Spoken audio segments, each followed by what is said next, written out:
Hi, everyone. Thank you so much for joining us today. We are going to get started in just a minute, so stay tuned. Thank you.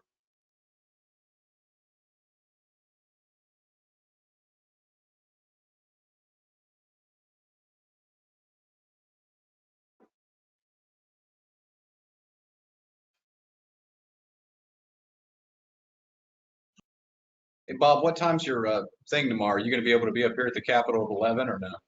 No, I don't know. They will call me this afternoon. Okay. Time. I've gone through all the protocols, so whatever. All right, folks, let's kick it off. Hello, and thank you so much for joining us today. We know that there are many broadband events. There's stuff happening on Capitol Hill, so we truly appreciate taking time out of your very busy days to be here. And I promise the discussion will be worth your time. No pressure to my panelists. But for those of you who don't know me, my name is Kathryn de Wit, and I'm the project director for Pew's Broadband Access Initiative. For those of you who also aren't familiar with Pew, we are a nonprofit, nonpartisan research institution, and we are here to help provide research and analysis to solve complex policy problems. And about 3 years ago, my team started looking at one of those problems, which is and we started by examining how states were bridging the digital divide, first by completing a nationwide analysis of broadband deployment policy, and then performing in-depth field research in 9 states. And what we found through the course of that research is that states are making quiet but demonstrative progress, increasing availability. What we also learned from that is that not many people outside of our field know that states are doing work in broadband. And that lack of awareness has been underscored with the passage of the American Rescue Plan Act and ongoing conversations about the infrastructure bill. So we figured that we would bring the states to everyone and help address those information gaps today, focusing not only on how states are planning or would like to use incoming federal funds, but elevating what's working, the challenges that they're facing on the ground, and how, of course, federal policy can continue supporting their efforts. But before I make introductions, I just want to flag a couple of things for housekeeping. The first is that we will have approximately 30 minutes of Q&A with my panelists here before we open it up to questions from the audience. Please feel free to submit your questions at any point at the box on your screen. If you are someone who can multitask by by listening and tweeting at the same time, I envy you. And if you would like to, we'll have speaker handles up during the presentation.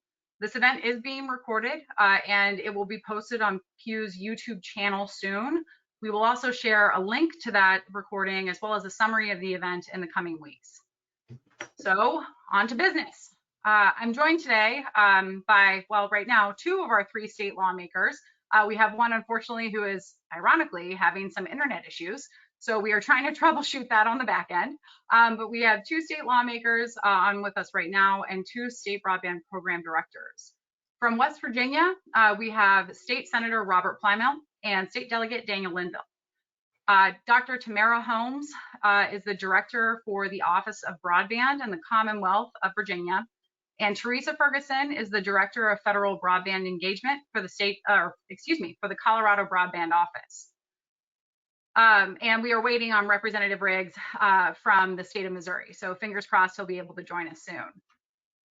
But before we pivot to introductions and the panel Q&A, I just want to provide a little bit of background on these state programs and where things sit right now. So for the uninitiated, each of these states has an active broadband program. West Virginia recently established a statewide broadband grant program, but has been steadily working on this issue since 2017, when it established its state broadband enhancement council.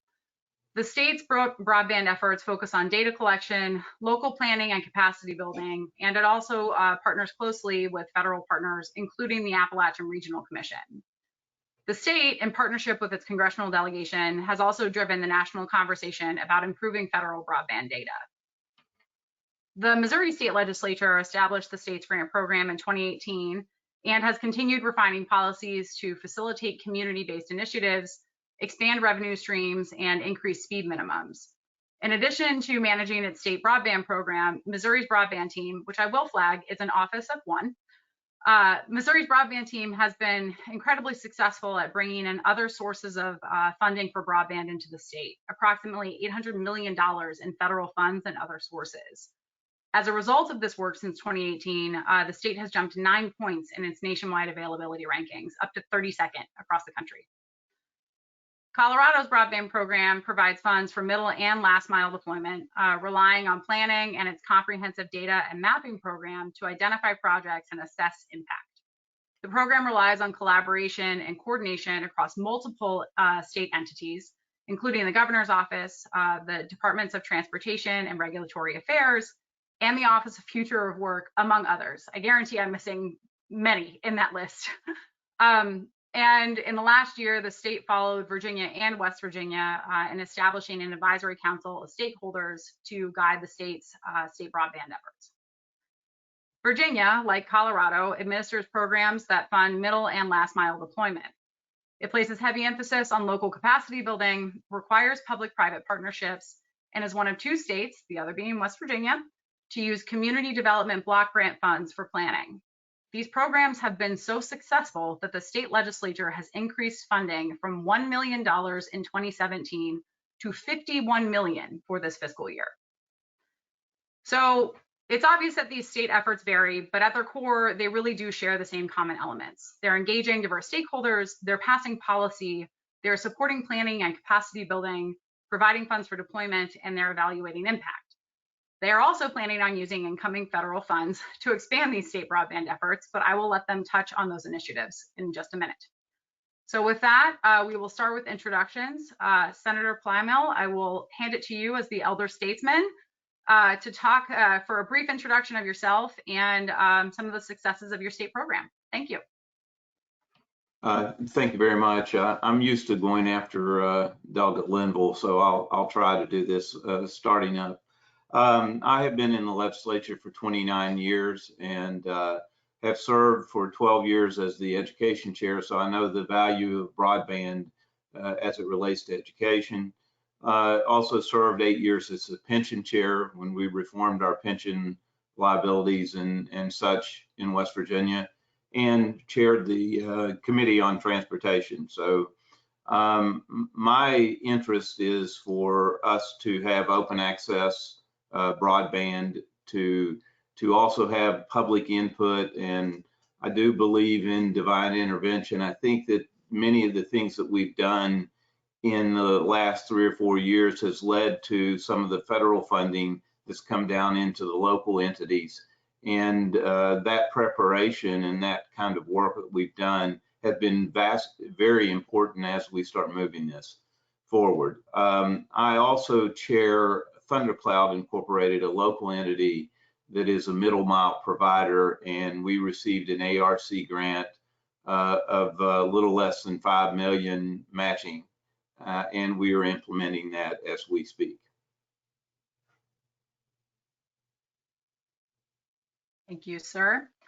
I will kick it over to one of our state broadband leaders. Dr. Holmes, over to you.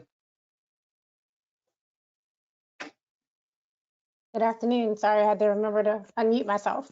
My name is Tamarah Holmes, and I'm the director. I have the pleasure of serving as the director of the Office of Broadband at the Virginia Department of Housing and Community Development. And I've had the pleasure of serving in this position since September of 2019. And I will save our successes for later as we go through our questions. But we also have a chief broadband advisor and a deputy broadband advisor within the Commonwealth as well that works on behalf of Governor Northam and ensuring that his goal of universal coverage, we have a 10-year goal that was established in 2018, is a goal that is achieved. So I will, with that, I'll go ahead and close my introduction, and thank you. Great, thanks, and looking forward to hearing about those accomplishments and your answers. Delegate Linville. Kathryn, thank you, and I guess I'll go after Bob this time, Senator Plymale.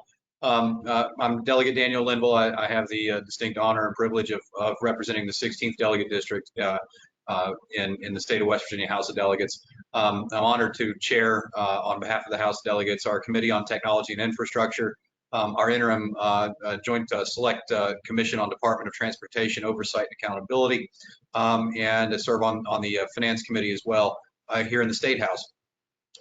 Probably my biggest focus over my 4 years now in government has been in seeing West Virginia to be connected and to have availability no matter what your address is, and obviously to see that really improve. And so we've been working to hold providers accountable and more so to push forward good policy when for quite a period of time we didn't have a whole lot of money that we could place towards the problem, and so that's caused us to need to be innovative. And it's been a distinct pleasure to serve on the state's Broadband Enhancement Council for 3 years or so now, and to do so in conjunction with Senator Plymale and to work across the aisle and across our chambers to see good policy come forward for the state of West Virginia. And it's just an honor to be here. And Kathryn, I would be remiss if I didn't say thank you for all of your work. You've been a great resource for us to work with over my entire tenure in the legislature. So thank you. Thank you. And no, I didn't pay him to say that, folks, but I appreciate the compliment. I'm very fortunate to have such a great team and to work with folks like all of you. Teresa, last but not least, can you talk to us about Colorado? Thanks, Kathryn, for having me today. And thank you for the readout on the Colorado program. Great job. I'm going to put a little flesh around that for you guys. I'm Teresa Ferguson. I have the pleasure of serving in the state of Colorado as the Director of Federal Broadband Engagement. But I like to refer to myself as a recycled regulator. So I've spent half my career chasing good broadband policy for the states of Missouri, Washington, and Colorado.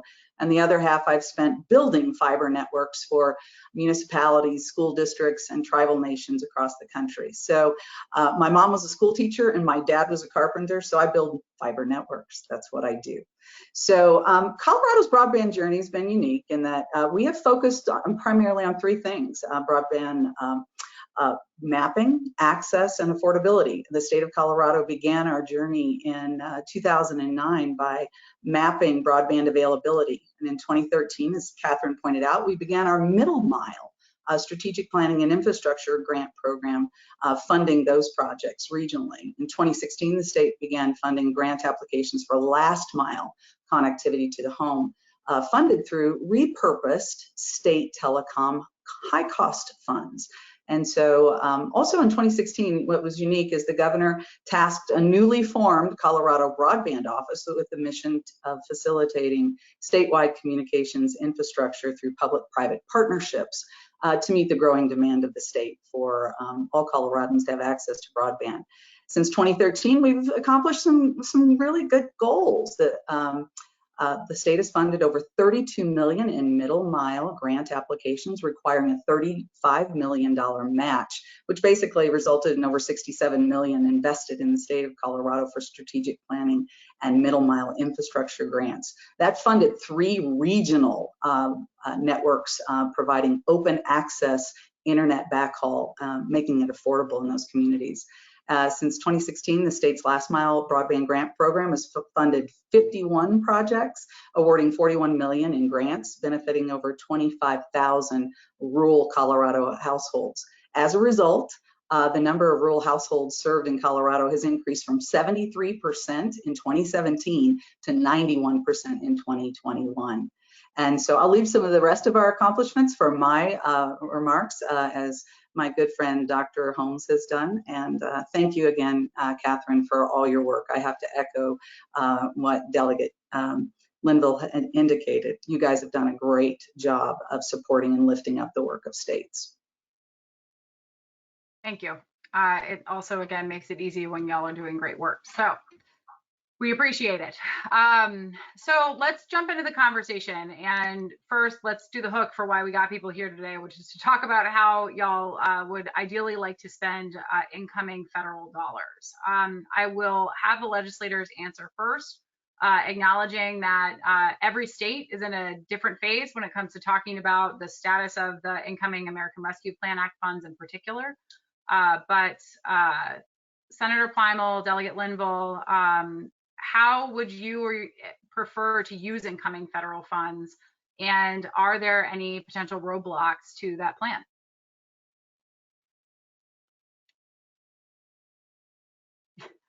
Sure. All right. That's I'll all I go think you're first getting this the time. signal to go first. Yeah.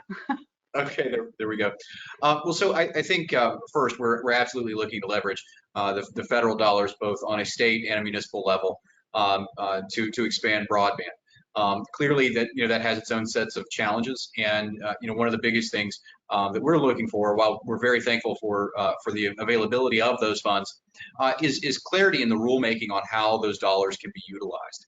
And so as we look at the interim final rules that have recently been put out, it seems like there may be some conflict in what the intent of the Congress was, and perhaps the means by which the rules are currently proposed to allow this to happen. And one of those that are clearest is that most municipalities have at least one provider offering 25/3 broadband service, and if that means that they can't spend the money there, that would be a significant problem, and in fact would, in my opinion, subvert the will of Congress in that it's a separate section that actually says, here's the money that's going to the municipal and county governments, and they can use it for broadband. But I challenge you to find very many communities throughout the entire country who don't have at least one provider who at least claims to provide 25/3 service.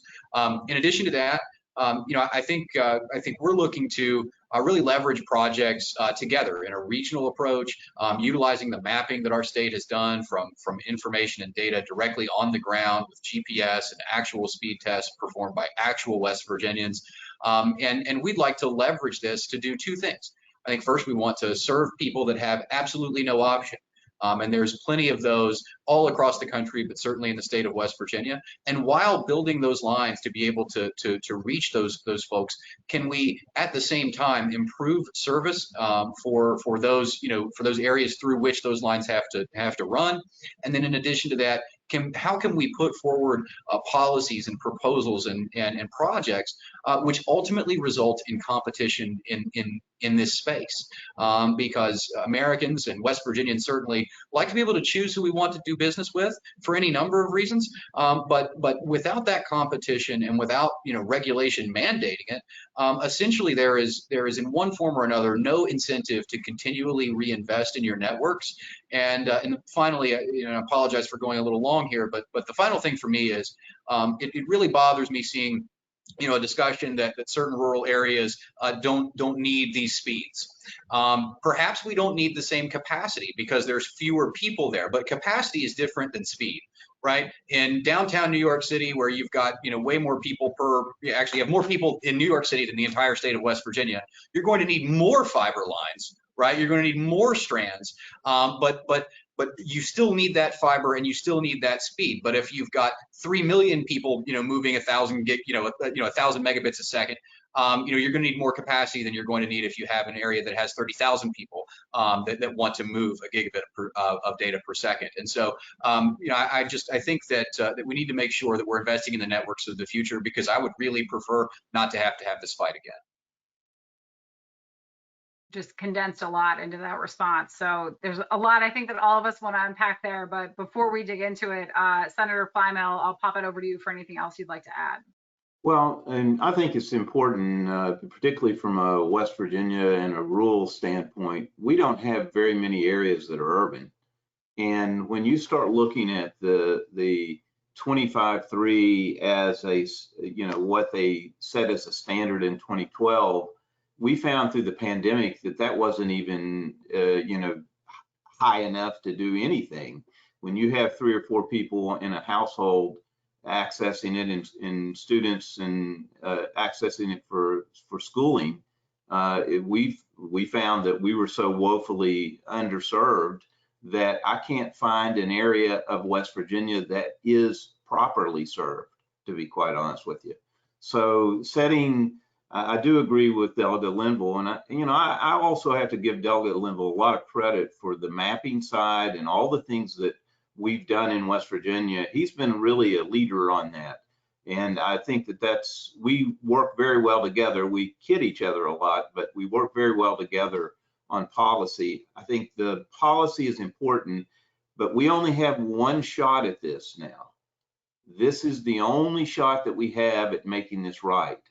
And we have to be able to coordinate the communication between the federal government, the local, and with us as state representatives. and that's very critical. So I do see some issues related to the clarification language that I want to work with our two senators and our House of Representatives members in West Virginia to make sure that we address the issues that really need to be addressed. It is not a luxury. It is not something, this is something that is needed, very similar to electrical cooperatives a number of years ago. This is something we have to provide to the citizens. Yeah, I'm bobbleheading over here because I'm agreeing with everything that you're saying. So just to sum it up, gentlemen, what I'm hearing is priorities from the West Virginia State Legislature, according to the two of you at this point, bipartisan, I will add, are focusing on one, getting some clarity in rulemaking from federal leaders, leveraging regional planning opportunities, improving speed and quality and service for your local regions, and also focusing on accountability and potentially regulation to the extent that the state's able. Yes. All right. Okay, Teresa, you're next. Well, I have to bobblehead too on what's been said thus far. And so I'm just going to dive into the roadblocks. The roadblocks I think that we've seen is there's two. So you can't use federal funding to match federal grant application funding. And so I think a lot of states are stumbling over that and wanting to use ARPA funding to be able to then turn around and help those communities apply for other federal agency programs. Well, you can't do that. So I think there needs to be some of that thoughtfulness with regard to how we use state money to leverage state money, then to make it more effective when our applicants are applying for those federal funding programs for broadband deployment.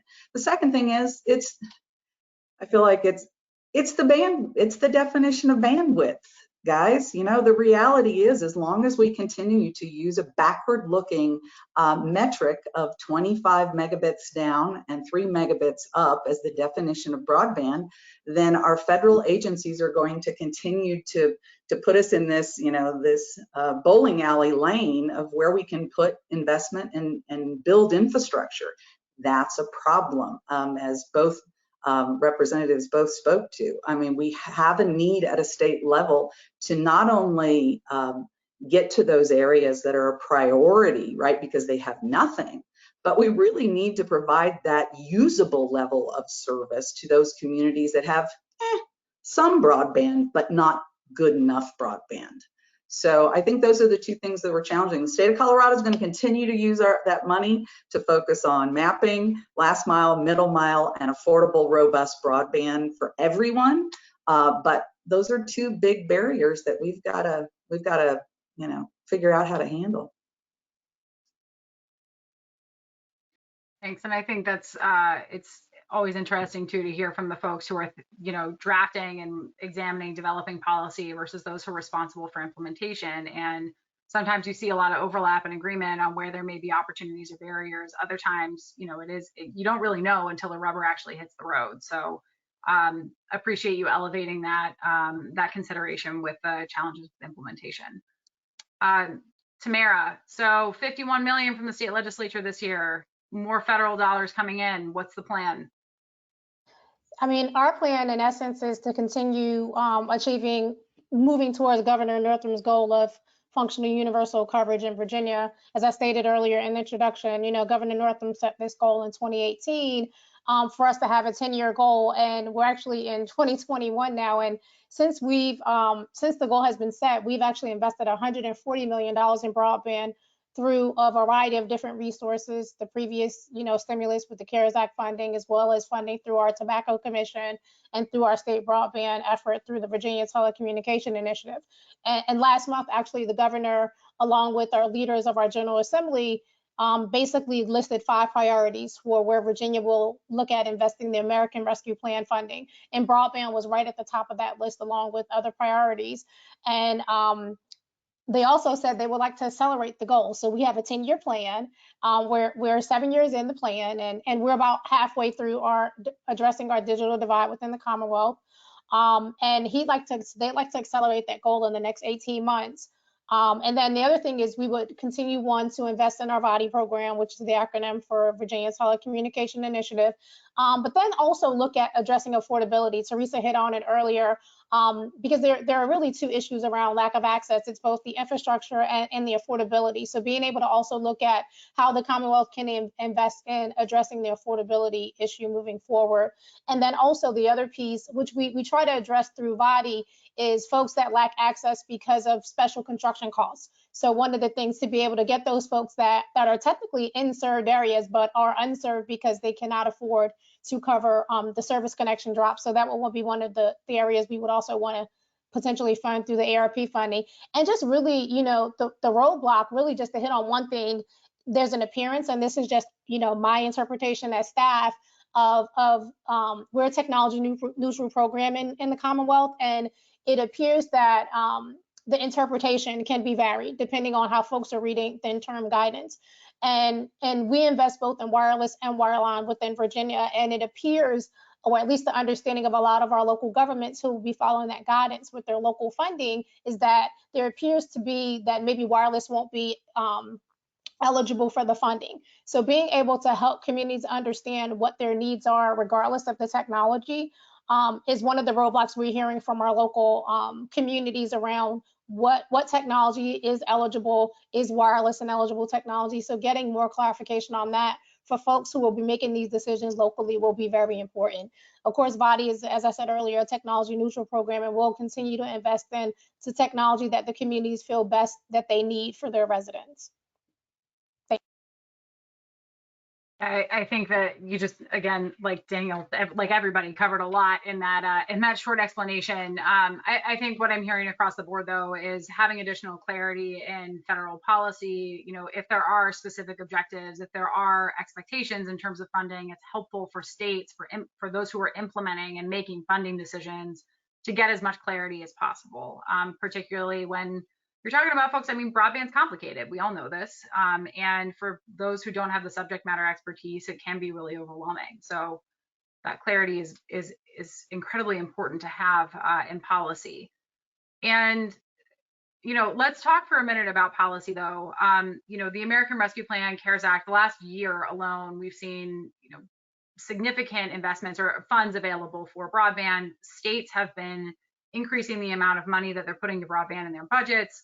But the public sector has spent a lot of money on broadband to date, but so many are unconnected. What makes a difference in actually bridging the gap, and what doesn't? So we've talked about speed already, and increasing speed minimums, but what are policies really that make a difference, and what are those that are just window dressing? So actually, Tamarah, I'll have you kick it off again, and then we'll just kind of like rotate back through. So honestly, I think the difference is that there's been a disconnection, at least, and I think Teresa could co-sign on this one, between the federal and state governments. As I said earlier, we've made significant investment in addressing the digital divide in Virginia. And if you previously heard the governor's chief broadband advisor talk, we're 3 times more efficient than the federal programs in terms of our investments and the number of folks that we get connected through the investments the Commonwealth have made.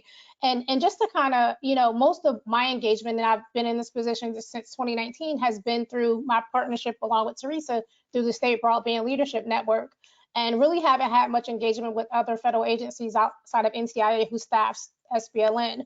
And us operating in silos really has been problematic. I'll give you an example of what happened in Virginia. So we, as you said earlier, we've got a $50 million budget, and we invested in last mile deployment. Well, when RDOF came out, there were areas that were eligible for RDOF that we were actually investing in. However, there was no vehicle for us as a state to go to the FCC and say, hey, we are actually investing money in these areas that you now made eligible through RDOF. How can we make sure that these are removed from the eligible locations? And we tried, to try to figure out a way to make that happen. But now on the back end, we've got providers who have provisionally won these locations through RDOF, and now we're trying to help them figure out how they can legally forfeit these areas without any penalties, because in one instance, the area is actually served already. We've got a project that was funded with the county and another provider, and it's already been served. So for me, it's been we've been operating in silos. So while there's been a lot of money actually deployed in the public sector, there needs to be more collaboration between, I think, state and federal government agencies on future efforts. And I will say it's gotten better, but I think it can be better as we both continue to invest in broadband deployment. I think excellent point. And Anna Reed, the senior research officer on this project, often says, you know, the solutions are not always the sexy ones, and because it's answers like better coordination and collaboration and communication between levels of government. But that's what works and is really important considering the amount of money flowing from everywhere right now. So Teresa, your take.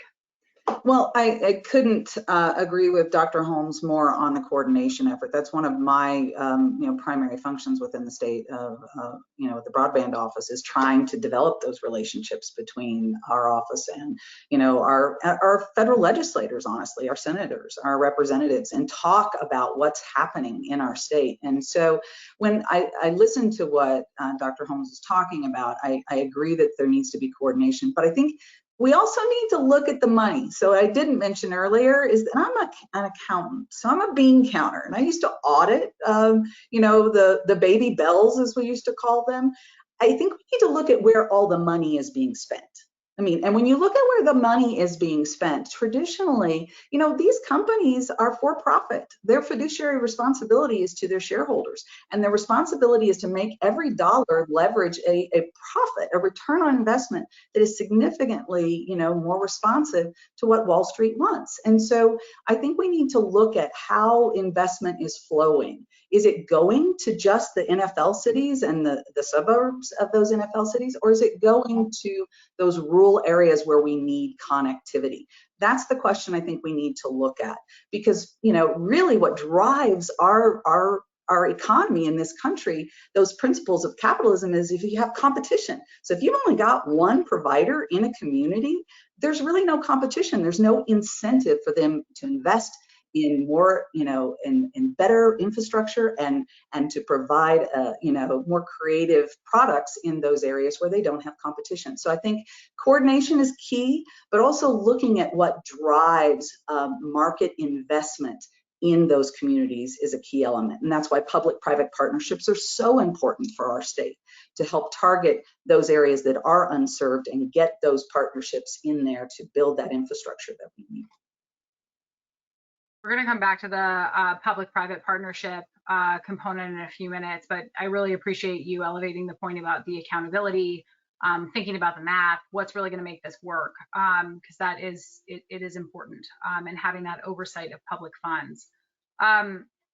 Delegate Linville, Senator Plymale, I'd actually like to combine this question with the next one, talking about the policies that make a difference, but y'all, and Delegate Linville, you authored a policy this year that is now law that includes, it's a very comprehensive piece of legislation. It covers everything from consumer protection to open access networks. Can you talk about why that policy, why you included those elements in the policy, and why that's so important for your state? And Delegate Linville, I'll turn it over to you, and then Senator Plymale, if you could weigh in as well. Thank you. Sure. Well, Kathryn, thank you. And first and foremost, I couldn't agree more with Dr. Holmes and Director Ferguson regarding sort of some of the last question. I think, what's been most important to us, and sort of dovetail into this year's legislation, you've got to have accurate data. You've got to have accurate data, not just to know where to put the money, but you've got to have accurate data to know whether or not your program was successful, right? There's been billions and billions and billions of dollars that have been deployed here, and you don't know necessarily whether or not it was successful, right?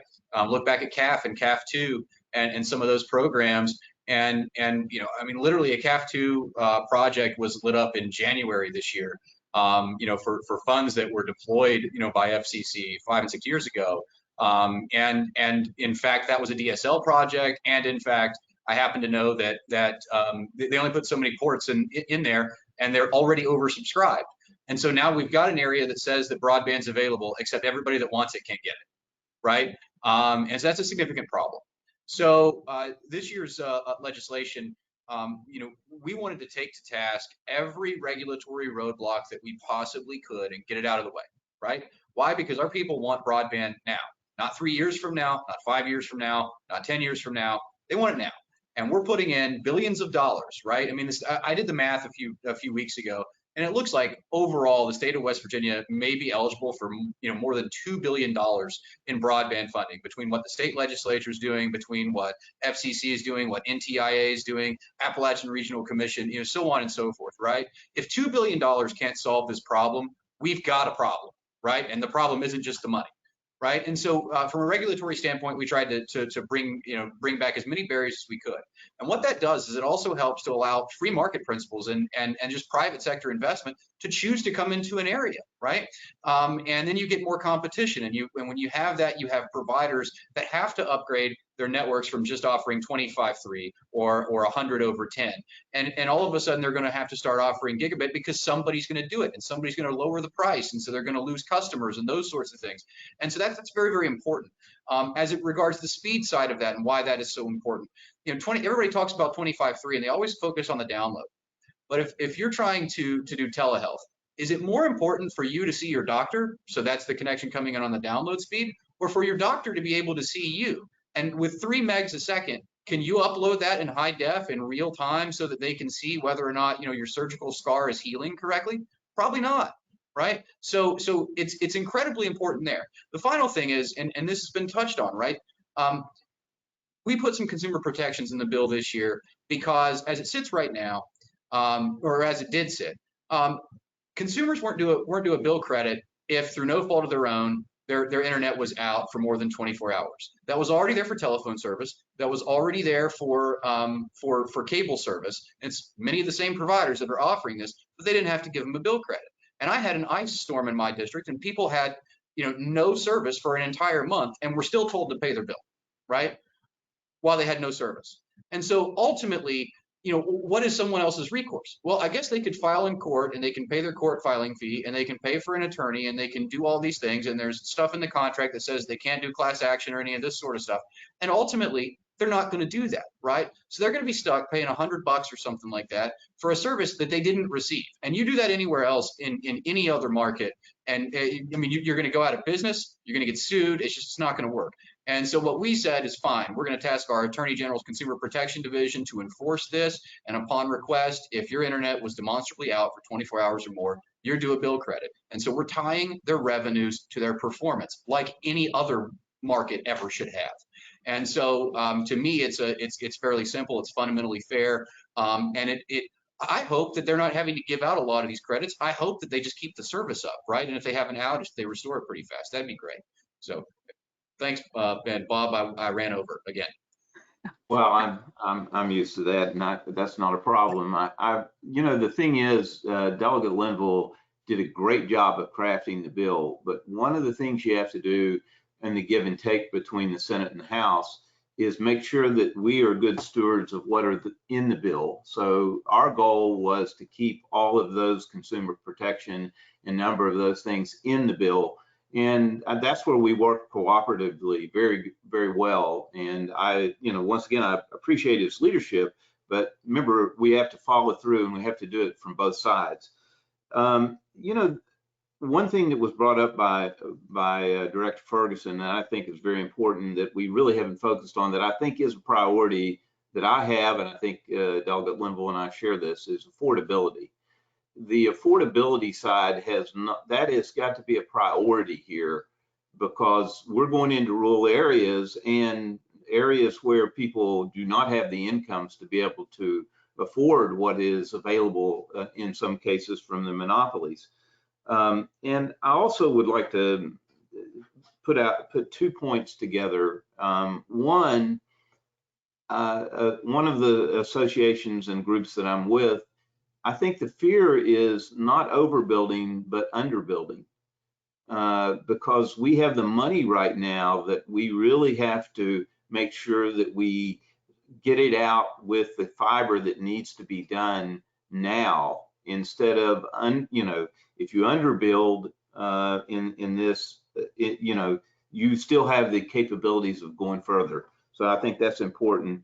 And when in doubt from the federal side, let us from the states determine what is needed. I think that I've been in this a long time. I've really had the great opportunity to work with Pew on 4 major issues. One in pensions, and worked with the Pew people from there, transportation, education, early childhood, and now broadband. This is important that we get this right, but when in doubt, let us from the local perspective make and determine the outcome. So many things. Okay, so I wanted to move to the question on public-private partnerships, but Bob teed it up, so I'm gonna ask. We often, not often, all the time, talk about the limits of federal authority versus state authority. Brief answers if you can, but Tamarah, I see you nodding. Bob, you will come back, we'll wrap with you. Tamarah, you first. Federal versus state authority. Where is it helpful to have federal standards in place versus state autonomy in self-determination? So we want the money block granted to the Commonwealth of Virginia so that we can, there's no one size fits all with addressing the digital divide. Each state has different issues. And we'd like for the funding to be block granted to us so that we have the flexibility to address our issue of our digital divide, both addressing the access with infrastructure and the access with affordability. And that is my answer. Thank you. Teresa? You know, Kathryn, state block grants, state block grants, state block grants. Thankfully, I have a senator who, agreed with that and introduced a bill, Senator Bennett, bipartisan with Senator King from Maine and Senator Portman. We've got bipartisan support for that in getting block grants to the states so that we can, set our future, set the course for how our economy, our education, our telemedicine can function. I've worked with federal agencies my entire career. So I do think there is a place, and it's setting that framework, that the big policy goals. And again, I'm going to go back to that standard. That 25-3 standard has got to die. It needs to go away. It is not serving my rural ranchers and my rural farmers and the kids that live in those communities. So I don't mind if they set a forward-looking, usable standard for broadband that we can all boats will rise to it. That's what I want to see for federal policy, and honestly, to give us the money.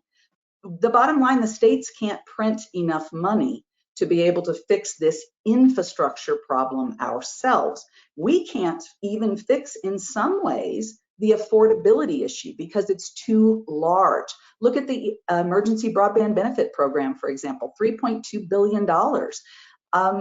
Only 8% of the eligible households in the state of Colorado are even applying for that program right now, today, as it stands. So I think on infrastructure investment dollars and subsidy programs, the feds have a role to play in that. But I agree, they can paint the frame, let us fill in the detail.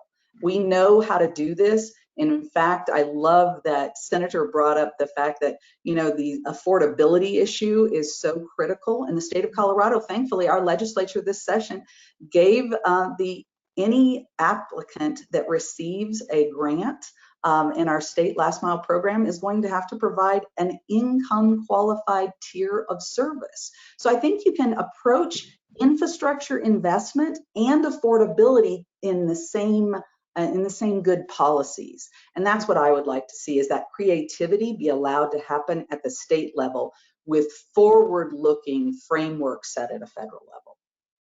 Yeah, and I want to come back to this idea of how do you use infrastructure policy to drive affordability. We also have had a question come into the chat, kind of getting at that point too.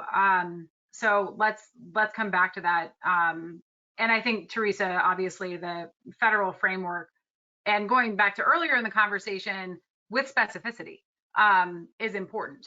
So Senator Plymale, anything you'd like to add about preferences and federal authority versus state? Well, I think that block granting is important, but the problem sometimes you have is We don't have the Dr. Holmes and Director Ferguson in West Virginia in some cases that agree totally with where we want to go. So sometimes the implementation is not as good as we'd like. That's why Delegate Linville and I really have been trying to focus on the policy to make sure that the policy fits with where we want to go. We didn't get everything we wanted in the bill, but we got most of the things. But I have a real concern from the Office of Broadband that they're actually going to do it the right way, and that's where the oversight comes in. Yeah, and I think I hope that we have time to dig into this, and I am trying to be conscious of the fact we've got about 12 minutes left. But the politics, I mean, politics influences things, and when money comes down, politics influences things. We could have it in multiple panels breaking into that a little bit more. So maybe not right now, but I do think that is it really is important to consider, and I think candidly, that is where some of the concern when you talk to both members of Congress and folks who advocate at the national level, the question is, okay, if we give money to states, can we trust them to act in the way that we want them to, or to achieve those objectives or our intent? And that's where, again, that specificity, and establishing the framework from the federal standpoint is very important. Daniel, Delegate Linville, anything that you'd like to add? Otherwise, I'm going to punt it over to Tamarah to talk about P3s. Very quickly, what the feds can do is twofold. Number one, when you establish these programs, mandate the outcome, not how it happens, right? And if we don't accomplish the outcome, claw the money back, right? That puts the onus on the states and localities, and so you mandate the outcome, and that will drive the policy. And then the second thing that I think is incredibly important is that the federal government look at the regulations that they have put in place that slows these projects down, and it vastly increases the cost. And so if we can get faster categorical exclusions or exemptions from things like NEPA or NHPA, those sorts of things, you're going to get these projects happening faster, and you're going to accomplish what the will of Congress is. So that's what I've got on it. Okay. Thank you. All right. Tamarah, let's talk. We've got, again, about 10 minutes left in the conversation. I would like to use a little time for Q&A from the audience, but public-private partnerships, hallmark part of Virginia's program. What works? What makes it successful? What should other entities who are thinking about a P3 of some sort, which likely, regardless of the model, will likely end up being what it is. So what should leaders at every level of government, their partners, be thinking about? Sure. So, I mean, this is the P3 process in Virginia is based on the foresight of the General Assembly. That was written in our enabling language for when body was first funded, that, this was a program that was to supplement costs for private sector company build out. And it's important that local governments are at the table, and we say units of local government, whether it's a planning district commission, whether it's a county, whether it's a town, whether it's a city, that we do require that an application comes in from both a unit of local government and a private sector partner. And honestly, it's because the communities know best what their needs are. I mean, they know where they lack service, they know where folks are demanding service. And it's important both at the planning and the deployment stage. And we have a huge, you've heard about it before, a great detailed stakeholder engagement process where every single person that touches broadband is involved in our stakeholder process in developing our guidelines, which are updated every single year for our program. No two guideline years are the same, and we hear from different constituents each year on what will best work with our body program. So we feel like public-private partnerships are very important. It's worked very well for the Commonwealth. And the other key thing is having FOIA exemption. I mean, honestly, when I talk to every other state that is thinking about, running a state broadband program, the foresight of us having FOIA exemption to be able to get that proprietary information from the private sector to make the projects happen with communities is important. And then the other piece I would say, because we actually have like a PPP with our new utility leverage program. So we also have our large utility providers, both Dominion and APCO, are now a partner at the table with, as they build out their smart grids, now have the ability to lease excess fiber to ISPs who can further develop broadband. So I'd like to say we started out with 3 Ps and we've added a 4 with our utility partners as well, with our utility leverage program, which has been a game changer within the Commonwealth of Virginia with getting further access in rural Virginia, because again, it's a math problem and you've got to get the math problem to be solved in order to address the digital divide. Absolutely. And if anyone is interested about or in the middle mile program that Tamarah is talking about, you can go to our state policy explorer, click over to Virginia, and the policy itself is in there. So we've got many questions in the chat right now. But Teresa, is there anything you'd like to add about P3s before I lob a few out at the group? No, I think P3s are critical to the success of our middle mile program as well as our last mile. Well, in our last mile program, I think we would like to see more involvement, and our legislature helped us out with this at this session, giving the localities more of a voice in what's going on and what is implemented. I did want to touch one thing, Kathryn, I think I have to challenge the concept that, you know, states don't know what they're doing. I would challenge that the feds have proven with CAF program, as Delegate Linville pointed out, their states are doing it quicker, better, faster. We are rolling out, you know, fiber to the home or fixed wireless of significant bandwidth at a half or a third of the cost in under 2 years. Typically, some states even require it to be under a year. So I think the states are the ones that are being the most innovative in this area, and the P3 partners are part of that equation in making that work. Yes, indeed. Okay, so we have a few minutes left here, and I think we have a question, and we have a couple of questions focused on affordability. How do we use policies, particularly those focused on infrastructure, to drive affordability? Senator Plymale, you focused a lot on middle mile through the Thundercloud project, Delegate Linville, open access, last mile networks. I mean, how has affordability factored into that decision making, or has it? All right. Well, it's huge.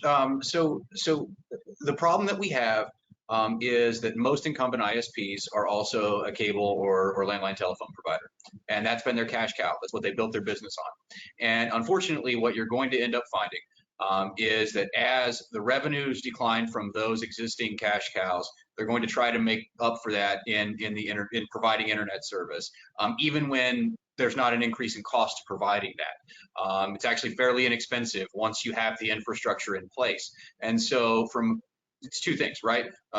Senator Plymale's done an incredible job with standing up the public-private partnership that provides open or competitive access middle mile. And what that means is, somebody's slogan is, when banks compete, you win. But when providers compete, the consumer wins. And Senator Plymale's been huge on making sure that that happens, and I'll yield the remainder of the time to him to sort of go there, but competition's the key. Well, I think that we do economic development strategic plans for the counties and different things like this. There has not been one county that I've worked with in West Virginia that hasn't put broadband as a priority.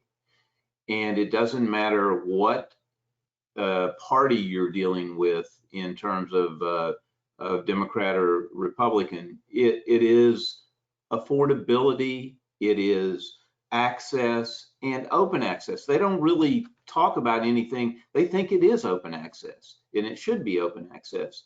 And I have not surveyed one county official or anyone that's related to involved in economic development in West Virginia that are satisfied with their what they are getting now. And that's not very good from the federal side of, they've been controlling it all this time. So why won't we need to make these decisions locally? And that's coming from the economic development directors that are working with Appalachian Power, and in this case, in our area, for trying to do some of the middle mile.